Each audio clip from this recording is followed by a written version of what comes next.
ಎಲ್ಲರಿಗೂ ನಮಸ್ಕಾರ. ನನ್ನ ಹೆಸರು ಸರಸ್ವತಿ. ನಾನು ಇವತ್ತು ಬೆಳಗ್ಗೆನೇ ವಿಡಿಯೋನ ಸ್ಟಾರ್ಟ್ ಮಾಡಿದ್ದೀನಿ. ಇವತ್ತು ಕೂಲರ್ ಬಂದಿದ್ದಾರೆ 14 ಜನ. ಅದಕ್ಕೆ ಅವ್ರಿಗೆ ಅಡುಗೆಯನ್ನು ಮಾಡಬೇಕು. ಅದು ಯಾವ ರೀತಿ ನಾನು ಅಡುಗೆ ಮಾಡ್ತೀನಿ ಅಂತ ಈ ವಿಡಿಯೋದಲ್ಲಿ ತೋರಿಸ್ತೀನಿ, ಬನ್ನಿ.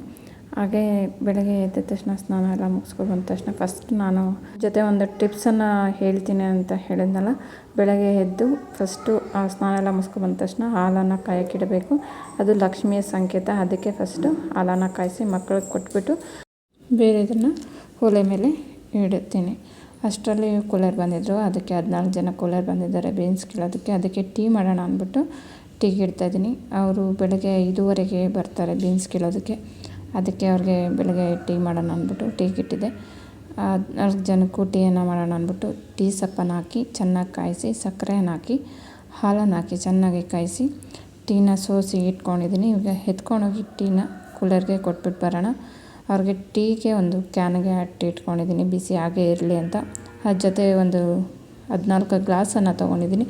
ಹಾಗೆ ಟೀ ಬಗ್ಸ್ಕೊಳೋದಕ್ಕೆ ಒಂದು ಗ್ಲಾಸನ್ನು ಕೂಡ ತೊಗೊಂಡಿದ್ದೀನಿ. ಹೀಗೆ ಹೋಗಿ ಅವ್ರಿಗೆ ಕೊಟ್ಬಿಟ್ಟು ಬರೋಣ. ಕೊಟ್ಬಿಟ್ಟು ಬಂದು ನಾನು ಮುದ್ದೆಗೆ ಎಲ್ಲ ರೆಡಿ ಮಾಡ್ತಾಯಿದ್ದೆ. ಮುದ್ದೆಗೆ ಮಾಡೋದಕ್ಕೆ ಮುಂಚೆ ಅನ್ನ ಸಾಂಬಾರು ಮಾಡಿದೆ. ಅದನ್ನು ವೀಡಿಯೋ ಎಲ್ಲ ಮಾಡೋಕ್ಕೆ ಹೋಗಲಿಲ್ಲ, ಅನ್ನ ಸಾಂಬಾರು ಮಾಡೋದನ್ನು. ಈಗ ಮುದ್ದೆ ಮಾಡೋದಕ್ಕೆ ಅಕ್ಕಿಯನ್ನು ಇಕ್ಕಿ ಚೆನ್ನಾಗಿ ಅಕ್ಕಿಯನ್ನು ಬೇಯಿಸಿ ಇಟ್ಕೊಂಡಿದ್ದೀನಿ. ಈಗ ಚೆನ್ನಾಗಿ ಅನ್ನ ಬೆಂದಿದೆ. ಅಕ್ಕಿ ಅನ್ನ ಮಾಡೋದ್ರಿಂದ ಗಂಟು ಕಟ್ಟೋದಿಲ್ಲ ಮುದ್ದೆ. ಅದಕ್ಕೆ ಅಕ್ಕಿಯನ್ನು ಹಾಕಿ ಚೆನ್ನಾಗಿ ಬೇಯಿಸ್ಕೊಂಡಿದ್ದೀನಿ. ಚೆನ್ನಾಗಿ ಬೆಂದಮೇಲೆ ಹಸಿಟ್ಟನ್ನು ಹಾಕ್ತಾಯಿದ್ದೀನಿ. ಹಸಿಟ್ಟನ್ನು ಹಟ್ಟಿ ಚೆನ್ನಾಗಿ ಬೇಯಕ್ಕೆ ಬಿಡೋಣ. ಚೆನ್ನಾಗಿ ಬೆಂದ ಮೇಲೆ ಮುದ್ದೆನ ತೊಳ್ಸೋಣ. ಚೆನ್ನಾಗಿ ಬೇಯಲಿ. ಚೆನ್ನಾಗಿ ಬೆಂದಮೇಲೆ ನಿಮಗೆ ಸಿಗ್ತೇನೆ. ಚೆನ್ನಾಗಿ ತೊಳೆಸಿದಾದ್ಮೇಲೆ ಕಲ್ಲನ್ನೆಲ್ಲ ನೀಟಾಗಿ ತೊಳ್ಕೊಳ್ಳೋಣ ಅಂದ್ಬಿಟ್ಟು ತೊಳ್ಕೊತಾ ಇದ್ದೀನಿ. ಯಾಕೆಂದರೆ ಮುದ್ದೆಯನ್ನು ಮಾಡೋದಕ್ಕೆ ನಾವು ಮುದ್ದೆನ ಈ ಕಲ್ಲ ಮೇಲೇ ಮಾಡೋದು. ಅದಕ್ಕೆ ಆ ಕಲ್ಲನ್ನು ನೀಟಾಗಿ ತೊಳ್ಕೊತಾ ಇದ್ದೀನಿ. ಚೆನ್ನಾಗಿ ಮುದ್ದೆ ಬೆಂದಿದೆ. ಈಗ ಅದನ್ನು ಚೆನ್ನಾಗಿ ತೊಳೆಸ್ಕೊಳ್ಳೋಣ. ಚೆನ್ನಾಗಿ ತೊಳೆಸಿದ್ರೆ ಮುದ್ದೆ ತುಂಬ ಚೆನ್ನಾಗಿರುತ್ತೆ. ಯಾಕಂದರೆ 18 ಜನಕ್ಕೆ ಈಗ ಅಡುಗೆಯನ್ನು ಮಾಡಬೇಕು. ಯಾಕಂದರೆ ಅವರು 14 ಹೊರದಕ್ಕೊಬ್ಬರು ಆಳು ಬಂದಿದ್ದಾರೆ, ನಾವು 3 ಇದ್ದಾರೆ. ಅದಕ್ಕೆ 18 ಮುದ್ದೆಯನ್ನು ಮಾಡಬೇಕು. ಅವತ್ತು ಮುದ್ದೆ ಮಾಡೋ ದಿನ ಒಂದು ದೊಡ್ಡ ಸ್ಟೋರಿನೇ ಆಯಿತು. ಮುದ್ದೆದೊಂದು ದೊಡ್ಡ ಕತೆ ನಡೀತು. ಆ ಕಥೆನ ಕೇಳಿದ್ರೆ ಖಂಡಿತ ನೀವು ನಗ್ತೀರ. ಅವತ್ತು ಮುದ್ದೆನ ಬೇಯಕ್ಕಿಟ್ಟು ಚೆನ್ನಾಗಿ ಬೇಯಿಸಿದೆ. ಎಷ್ಟು ಬೇಯಿಸಿದ್ರಂದರೆ 8:15 ನಾನು ಮುದ್ದೆಗೆ ಇಟ್ಟಿದ್ದು. ನಾನು ಮುದ್ದೆ ತೊಳೆಸೋದಕ್ಕೆ 10 ಗಂಟೆ ಆಯಿತು. ಸ್ಟೋರಿಯನ್ನು ಕೇಳಿದ್ರೆ ಖಂಡಿತಗಳು ನೀವು ನಗ್ತೀರ. ನಿಮಗೆ ಮುದ್ದೆ ಮಾಡೋಕ್ಕೆ ಬರಲ್ಲೇನೋ ಅಂತ ನೀವು ಖಂಡಿತ ಕಮೆಂಟ್ ಮಾಡ್ತೀರೇನೋ. ಖಂಡಿತವಾಗ್ಲೂ ನನಗೆ ಮುದ್ದೆ ಮಾಡೋಕ್ಕೆ ಬರುತ್ತೆ. ನಾನು ಮುದ್ದೆ ಮಾಡ್ತೀನಿ ಚೆನ್ನಾಗಿ ಕೂಡ, ಹೌದು. ಆದರೆ ಆವತ್ತಿನ ದಿನ ಮುದ್ದೆ ಏನಾಗಿತ್ತು ಅಂತ ನನಗಿನ್ನೂ ಅರ್ಥ ಆಗಲಿಲ್ಲ. ಆವತ್ತಿನ ಮುದ್ದೆ 8 ಗಂಟೆಲಿ ಬೇಕು ಒಂದ್ಸರಿ ಇಟ್ಟೆ. ಚೆನ್ನಾಗಿ ಬೆಂದಿತ್ತು. ತೊಳೆಸಿದಾದ್ಮೇಲೆ ಕಲ್ಲಿಗೆ ಹಾಕಿ ಮುದ್ದೆನ ಕಟ್ಟೋಣ ಅಂತ ತೊಳಸ್ತಾಯಿದ್ದೆ. ಮುದ್ದೆನ ಕಟ್ತಾಯಿದ್ರೆ ಏನಾಯಿತು ಅಂದರೆ ಮೆತ್ತಕ್ಕೆ ಪಿಸ ಅಂತ ಇತ್ತು. ಸರಿ, ಇದು ಇನ್ನೂ ಚೆನ್ನಾಗಿ ಬೇಯಬೇಕು ಅಂದ್ಬಿಟ್ಟು ಮತ್ತೆ ಹಸಿಟ್ಟನ್ನು ಅಟ್ಟಿ ಚೆನ್ನಾಗಿ ತೊಳೆಸಿ ಗಟ್ಟಿ ಆದಮೇಲೆ ಮತ್ತೆ ಬೇಯಕ್ಕಿಟ್ಟೆ. ಚೆನ್ನಾಗಿ ಬೇಯಿಸಿದೆ. ಬೇಯೋವಾಗ ಏನು ಅನಿಸುತ್ತೆ ಅಂದರೆ ಮುದ್ದೆ ಮುಟ್ಟು ನೋಡಿದ್ರೆ ಚೆನ್ನಾಗಿ ಬೆಂದಿದೆ ಅಂತ ಕಾಣಿಸುತ್ತೆ. ನೋಡಿ, ಆ ರೀತಿ ಚೆನ್ನಾಗಿ ಕಾಣಿಸುತ್ತೆ. ಕೈಯಲ್ಲಿ ಇಟ್ಕೊಂಡ್ರು ಕೂಡ ಪರ್ಫೆಕ್ಟಾಗಿ ಮುದ್ದೆ ಬಂದಿದೆ ಅಂತ ಅನಿಸುತ್ತೆ. ಮತ್ತೆ ಕಲ್ಲಿಗೆ ಹಾಕಿ ತೊಳೆಸಿ ಮುದ್ದೆ ಕಟ್ಟುವಾಗ ಮತ್ತೆ ಪಿಸ ಅಂತ ಅನ್ಸೋಕ್ಕೆ ಸ್ಟಾರ್ಟ್ ಆಗುತ್ತೆ. ಮತ್ತೆ ಹಸಿಟ್ಟನ್ನು ಅಟ್ಟಿ ಮತ್ತೆ ಬೇಯಕ್ಕಿಟ್ಟು 3 ಸರಿ ಇಲ್ಲ 4 ಸರಿ ಆ ಥರ ಮಾಡಿದೆ. ಏನಾಯಿತು ಅಂತ ಗೊತ್ತಾಗಲಿಲ್ಲ ನನಗೆ ಮುದ್ದೆ ಮಾಡೋದನ್ನಾಗ.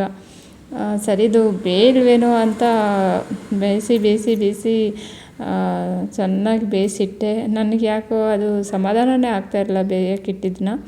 ಸರಿ, ಬೇಯಿಸಿದಾದ್ಮೇಲೆ ಮುದ್ದೆ ಕಟ್ಟೋಣ ಅಂತ ಕಟ್ತಾಯಿದ್ದೆ. ಅಮ್ಮ ಅಷ್ಟರಲ್ಲಿ ಬಂದರು. ಇನ್ನೂ ಆಗಲಿಲ್ವಾ, 10 ಗಂಟೆ ಆಯಿತು, ಕೂಲರ್ಗೆ ಊಟ ಎತ್ಕೊಬರಲಿಲ್ಲ ಅಂದರು. ಸರಿ ಆಯಿತು, ರೆಡಿ ಆಯ್ತು ಇರಮ್ಮ ಅಂತ ಹೇಳಿಬಿಟ್ಟು ಸಾಂಬಾರಿಗೆ ಕಾಯಕ್ಕಿಟ್ಟೆ. ಇನ್ನೊಂದು ಸರಿ ಚೆನ್ನಾಗಿ ಬಿಸಿ ಕಾಯಕ್ಕಿಟ್ಟೆ. ಅನ್ನನೆಲ್ಲ ಬಾಕ್ಸ್ಗೆ ಹಾಕಿ ರೆಡಿ ಮಾಡಿಟ್ಕೊಂಡೆ.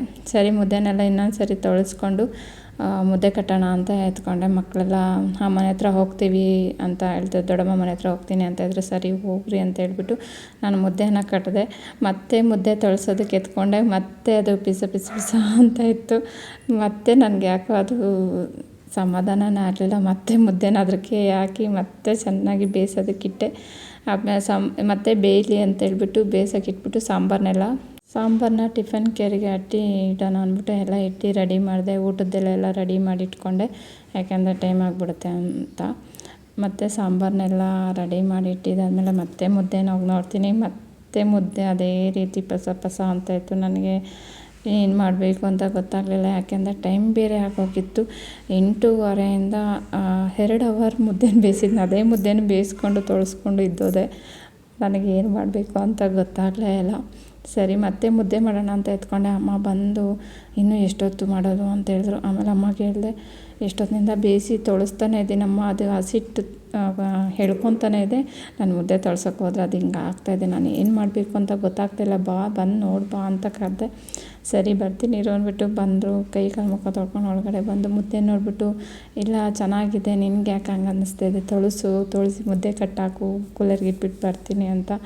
ಅಮ್ಮ ಎಲ್ಲ ಪರ್ಫೆಕ್ಟ್ ಆಗಿದೆ ಅಂತ. ಬಟ್ ನನಗೇನೋ ಸ್ಯಾಟಿಸ್ಫ್ಯಾಕ್ಷನ್ ಆಗಿಲ್ಲ, ಮುದ್ದೆ ಅಷ್ಟು ನೀಟಾಗಿ ಬಂದಿದೆ ಅಂತ.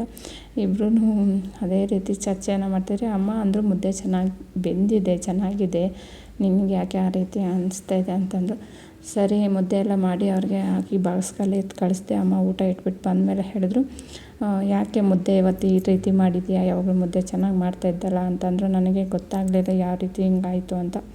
ಸೊ ಅದಕ್ಕೆ ಅಮ್ಮ ಅಂದರು, ಮೋಸ್ಟ್ಲಿ ಪರ್ಕೆ ಟೆಚ್ಚಾಗಿದ್ದರೆ ಮುದ್ದೆ ತಪ್ಪಲೆಗೆ ಪರ್ಕೆ ಟೆಚ್ಚಾದರೆ ಅಥವಾ ಕಾಲು ಟೆಚ್ಚಾದರೆ ಮುದ್ದೆ ಚೆನ್ನಾಗಿ ಬರಲ್ಲ, ಆ ರೀತಿ ಏನೋ ಆಗಿದೆ, ಅದಕ್ಕೆ ಮುದ್ದೆ ಆ ರೀತಿ ಆಗಿದೆ ಅಂತ ಹೇಳಿದ್ರು. ಆಗ ಸ್ವಲ್ಪ ಮನಸ್ಸಿಗೆ ಸಮಾಧಾನ ಆಯಿತು. ಸರಿ ಅವರು ಊಟ ಇಟ್ಬಿಟ್ಟೆಲ್ಲ ಬಂದರು. ಪಾತ್ರೆಗಳು ತುಂಬಾ ಜಾಸ್ತಿ ಇತ್ತು. ಪಾತ್ರೆಗಳು ಉಜ್ಜೋಣ ಅಂತ ಕೂತ್ಕೊಂಡೆ. ಪಾತ್ರೆಗಳೆಲ್ಲ ಉಜ್ಜಿ ಬಟ್ಟೆಗಳೆಲ್ಲ ಒಗೆದಿದ್ದಾಯಿತು. ಪಾತ್ರೆಗಳೆಲ್ಲ ಉಜ್ಜಿ ಮುಗಿಸಿದಾದ್ಮೇಲೆ ಯಜಮಾನ್ರು ಫೋನ್ ಮಾಡಿದ್ರು, ನೀರು ತೊಗೊಂಬಾ ಅಂತ. ಆಮೇಲೆ ಬಂದು ಕೂತ್ಕೊಂಡು ಯೋಚನೆ ಮಾಡ್ತಾಯಿದ್ದೆ, ಯಾಕೆ ಈ ರೀತಿ ಮುದ್ದೆ ಆಯಿತು ಅಂತ. ನನಗೆ ಮುದ್ದೆ ಅವತ್ತು ಫಸ್ಟ್ ಟೈಮ್ ನನ್ನ ಲೈಫಲ್ಲಿ ಆ ರೀತಿ ಮುದ್ದೆನ ತೊಳೆಸಿದ್ದು. 2 ಅವರ್ ಮುದ್ದೆನ ಯಾವತ್ತೂ ನಾನು ಬೇಯಿಸಿಲ್ಲ, ತೊಳೆಸಿಲ್ಲ. ಫಸ್ಟ್ ಟೈಮ್ ಆ ರೀತಿ ಮಾಡಿದ್ದು. ಆದರೆ ಯಾರೂ ಸಹ ಮುದ್ದೆ ಚೆನ್ನಾಗಿಲ್ಲ ಅಂತ ಹೇಳಲಿಲ್ಲ. ಬಟ್ ನನಗೆ ಅದು ಇಷ್ಟ ಆಗಲಿಲ್ಲ. ನಾನು ತೊಳೆಸೋ ಮುದ್ದೆಗೂ ಆ ಮುದ್ದೆಗೂ ನನಗೆ ಇಷ್ಟ ಆಗಲಿಲ್ಲ ಅಷ್ಟೇ. ಅಷ್ಟು ಬಿಟ್ಟರೆ ಮುದ್ದೆ ಚೆನ್ನಾಗಿತ್ತು. ಕೂಲರ್ ಕೂಡ ಹೊಟ್ಟೆ ತುಂಬ ಊಟವನ್ನು ತಿಂದರು. ಸರಿ ನೀರೆಲ್ಲ ಕೊಟ್ಬಿಟ್ಟು ಬಂದಮೇಲೆ ನಾನು ಸಾಕಾಗಿತ್ತು. ನಾನು ಬೀನ್ಸ್ ಹಾಕ್ಕೊಂಡು ಹೋಗೋದಕ್ಕೆ ಟೆಂಪೋ ಬಂದಿತ್ತು. 12 ಗಂಟೆಗೆ ಬೀನ್ಸ್ ಹಾಕ್ಕೊಂಡು ಹೋಗ್ತಾರೆ, ಯಾಕಂದರೆ ಮಾರ್ಕೆಟ್ಗೆ ಅಷ್ಟೊತ್ತಿಗೆ ಹೋಗಬೇಕು, ಆರ್ಡ್ರ್ ಇರುತ್ತೆ ಕಾಯಿ. ಅದಕ್ಕೆ ಸರಿ ನಮ್ಮ ಅತ್ತೆಗೂ ನೀರು ಕೊಟ್ಬಿಟ್ಟು ಬರೋಣ ಅಂತ ತೊಳೆದ ಒಳಗಡೆ ಹುಡ್ಕೊಂಡು ಹೋದೆ. ಅವರು ಯಾವ ಕಡೆ ಇದ್ದಾರೆ ಅಂತ ಕಾಣಿಸ್ಲಿಲ್ಲ, ಅದಕ್ಕೆ ಹುಡ್ಕೊಂಡು ತೊಳೆದ ಒಳಗಡೆ ಹೋದೆ. ಇದು 2ನೇ ಕೊಯ್ಲು ಬೀನ್ಸ್ ಕೀಳುವಾಗ ನಾನು ವಿಡಿಯೋ ಮಾಡಿರೋದು. 2ನೇ ಕೊಯ್ಲು ಕೀಳಬೇಕಾದ್ರೆ 2ನೇ ಕೊಯ್ಲಿಗೆ ಕಾಯಿ ಇರಲಿಲ್ಲ ಗಿಡದಲ್ಲಿ, ರೈಟು ಕೂಡ ಸಹ ಇರಲಿಲ್ಲ. ಸರಿ ವಿಡಿಯೋನ ಇಲ್ಲಿಗೆ ಎಂಡ್ ಮಾಡ್ತಾಯಿದ್ದೀನಿ. ಈ ವಿಡಿಯೋನ ಇಲ್ಲಿಗೆ ಎಂಡ್ ಮಾಡ್ತಾ, ವಿಡಿಯೋ ಇಷ್ಟ ಆದರೆ ದಯವಿಟ್ಟು ಸಬ್ಸ್ಕ್ರೈಬ್ ಮಾಡ್ಕೊಳ್ಳಿ. ಹಾಗೆ ಫ್ರೆಂಡ್ಸ್ಗೆ, ಫ್ಯಾಮಿಲಿಗೆ ವಿಡಿಯೋನ ಶೇರ್ ಮಾಡಿ. ಹಾಗೆ ಯಾವ ಥರ ವಿಡಿಯೋ ಬೇಕಂದ್ರೆ ಖಂಡಿತವಾಗ್ಲೂ ಕಮೆಂಟ್ ಮಾಡಿ. ವಿಡಿಯೋ ನೋಡಿದ್ದಕ್ಕಾಗಿ ಧನ್ಯವಾದ. Thank you so much.